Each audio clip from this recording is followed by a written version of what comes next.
Well, hey guys, welcome back. This next review is on something I haven't reviewed since I had one chin. We're talking pounds and pounds ago. The Athearn DDA40X is back, but this time in Tsunami2. And what they've done is they've released several different road numbers, I should say. It was only Union Pacific, but road numbers, including a really cool one with a air raid siren. I did not get that one. I got the DDA40X number 6936 because I already have that in red sill. This is yellow sill, and I'm too lazy to just change the sill. So, with that said, let's get this unboxed and take a look, starting next.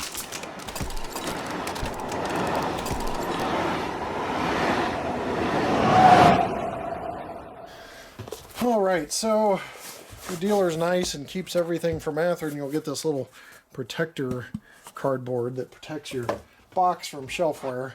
You can do some of its own rubbing on the box here, but overall it usually keeps your box in pretty good shape. Athearn 75th anniversary logo on the side. We already showed the end with the artwork of the DDA40X. You have a manual with 18 pages here and a limited 1-year warranty from Horizon Hobby. It goes over that. Obviously, playing soccer with that is not going to be covered, things like that. So you don't want to punt, kick, or otherwise injure your Athearn locomotive. Here is the locomotive itself. Let's pull this out of the box here. Not a whole lot's changed with packaging. I guess their idea is why change it if it works, right? And packaging pretty much protects the locomotive fairly well. So here are some re-railers in the box. I believe that's what those are. And man, it does not seem like 6, 7, 8, 9 years ago, I can't remember what it was, that we did this review on the DDA40X, but I do remember there's just foam inserts everywhere. It looks like they have reduced that to just 2 really long ones. Some are actually molded in or attached to the plastic, but foam inserts here. What do you guys think? Do you think this is the longest diesel locomotive ever made? I haven't researched that. So, out of the box it is, and boy, it is really a beast here. One feature I remember them doing that hadn't been done before is you can see all the way through in between the compartments here. So let's go ahead and get this on the Vanna White 360-degree turntable and take a look. This thing does not fit, but we'll make it fit. So, you see your yellow sill there, 6936 on the side, the UP wings on the front. A little fun fact, they repainted the UP wings on the front of this. It used to just say Union Pacific. When it got into an accident at a grade crossing where a car, I think it hit a car. But anyway, this is the Heritage Fleet. It's part of kind of what they run with excursion and specialized equipment with UP, including those really beautiful passenger cars. Got a beacon light right here, firecracker antenna, cab air conditioner unit. Got your teardrop style cab windows. Nice cab interior there. Handrails looking good, ditch lights, low mounted below the anti-climber, and there's no snowplow on these. They're just straight drop off, so you see your silver tipped end airline hoses, accessory hoses there. A little kind of sill for the engineer to stick his arm out, and you got a mirror and wind deflector there, sunshade, class lights above the window on each side. Number 6936 is on there as well. Blower housing right here, dustbin hatch, exhaust up top. There's a lot to show in this. Crew access ladder. Then you got just a massive set of radiator fan grills and the dynamic fan grill. I'm not saying that very well. Okay, back here I believe are containers for a lot of sanding. So sand containers, I believe, with a little sand hatch up top. I could be wrong about that, but I think that's right. And there is grating on both sides. It's kind of see-through, but I'll show you that from a different angle. I was trying to look at it myself to make sure I was talking to you guys right about it here. Union Pacific real big on the side. And you can see the fuel tank shut off, some plumbing on the fuel tank as well. And right there in the middle, completely see-through, pass-through area. First time done in a model when they did this last time. There's usually some sort of something blocking that area because they, you know, the other budget lines designed them a little differently. So the radiator fan grill on the side as well, you know, are pretty cool looking. This is just a really neat locomotive. So back area here, more LED lights on these. That's part of the Tsunami2 upgrade, or kind of goes with Tsunami2, I should say. Tsunami2 itself is the decoder. So I'm not sure if there's still 2 decoders inside it. I think they said they condensed into 1, but I ain't about to pop this open. Union Pacific big on the side there, and then the shield on the other side as well. So there's a quick 360 of this beast, and you can always pick out details you like about it as well, but I'm just naming off what I know. So they do have uprr.com under 6936 because it's kind of like a promotional locomotive they use to kind of pick up PR. So they put the website under the cab number. Let's go ahead and check weight on this. It's going to be beastly. 1 pound, almost 10 ounces. 1 pound, 9.9 ounces. It's 25.9 grams, 734 grams. 25.9 ounces, I mean, 734 grams. So beastly for sure. Okay, we're going to check coupler height while we have track power off because they made this with metal for some reason. And I don't know what you think there. It looks to be dead on. If it's a little, maybe a tiny bit high, but pretty close to dead on.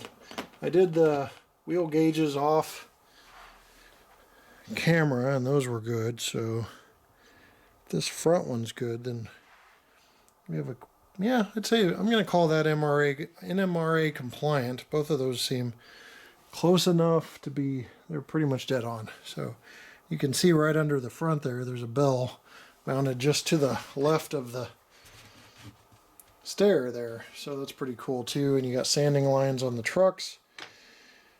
Pretty cool features of this thing. Pull test time. Let's check out how well this pulls.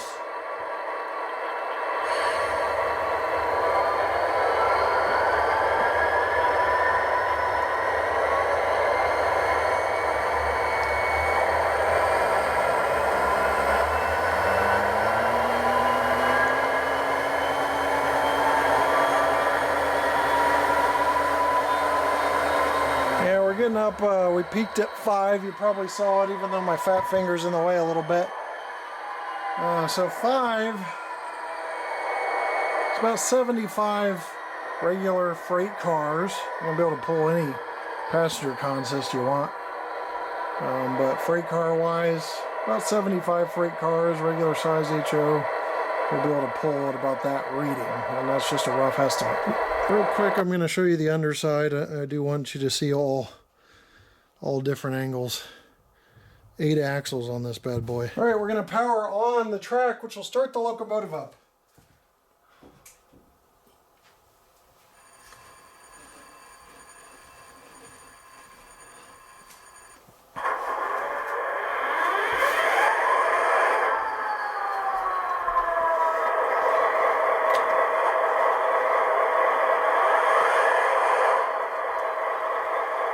And what you heard there was 2 different engines starting up, because you got your primary movers, or I keep saying primary lately, prime movers in 2 different compartments firing up separately.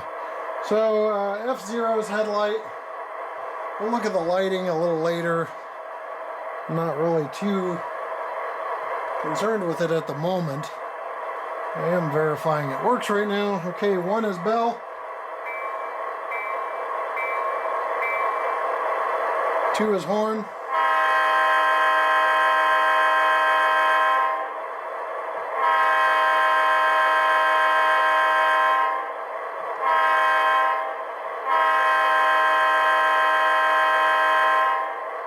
3 is short horn. 4 is dynamic brakes or straight to idle. You have to move it to get the dynamic brakes.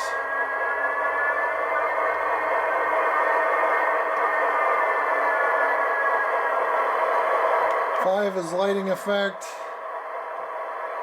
and 6 is lighting effect. Not really seeing either, but we'll look in the dark at that. F7's dimmer, F8's mute, F9's half volume, F10 is straight to 8.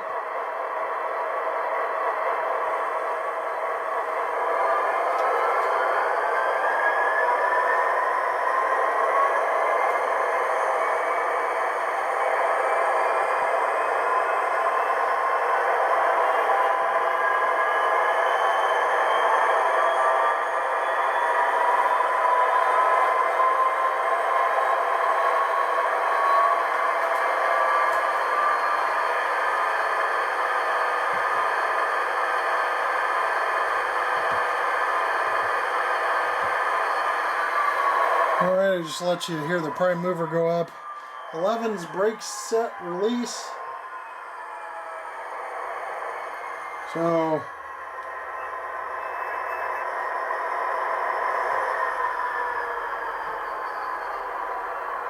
really not sure what that one does. Couple uncouple, F13.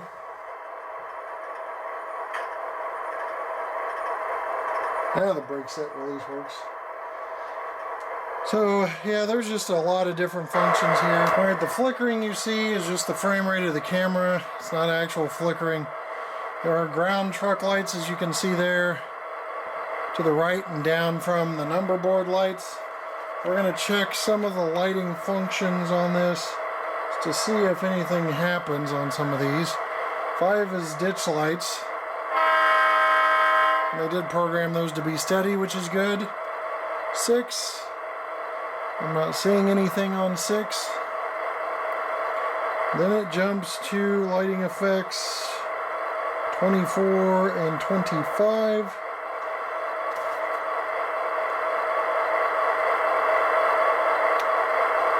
There is the class lights, it appears. Just simply on and off. And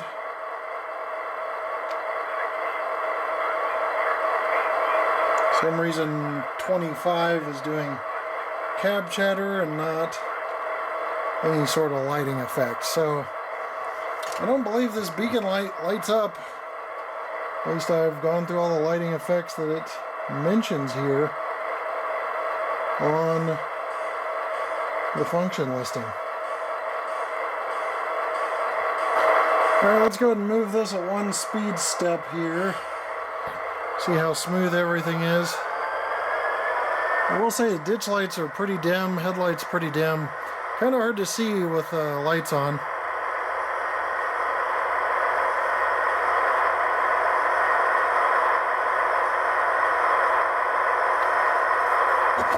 There's 1 speed step, you are getting some lurching, but at 1 speed step we test the speed of the locomotive.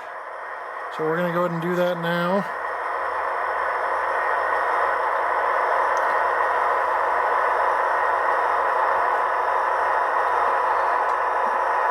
Pretty good amount of lurching at 1 speed step, but it's also running slower than most models run at 1 speed step, so I'm guessing we're going to be less than a scale mile an hour here. Oh no, we're 1.6, so yeah, it should probably be a little smoother than that, but here's 2 speed steps.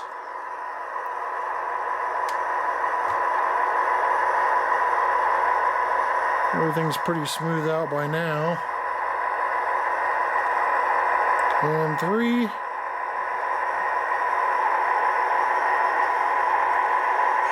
Go in reverse here at 1. See if it's any smoother going backwards, and it's about the same. Some lurch going on there. 2. Smooths out significantly. Picks up speed pretty well. And 3. We're completely running smooth now. Well, that's going to wrap up our review of the Athearn DDA40X.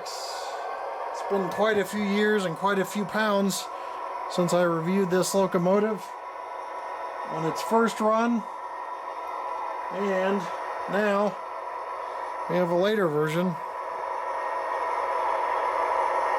And overall, LED lighting is an improvement. Beacon light doesn't work to my knowledge. If it does work, somebody tell me in the comments how. But the fit and finish of the locomotive is really good. Fairly smooth once you get past speed step 1. So you're probably in about the 2 scale mile an hour range when you're smoothing out. Pull test is great. 75 cars. And just a beautiful locomotive. I think well executed here. Just a little dim headlight and ditch lights, but other than that, not much bad to say about it at all. Thanks for watching. We'll see you next time right here on my channel. Take care.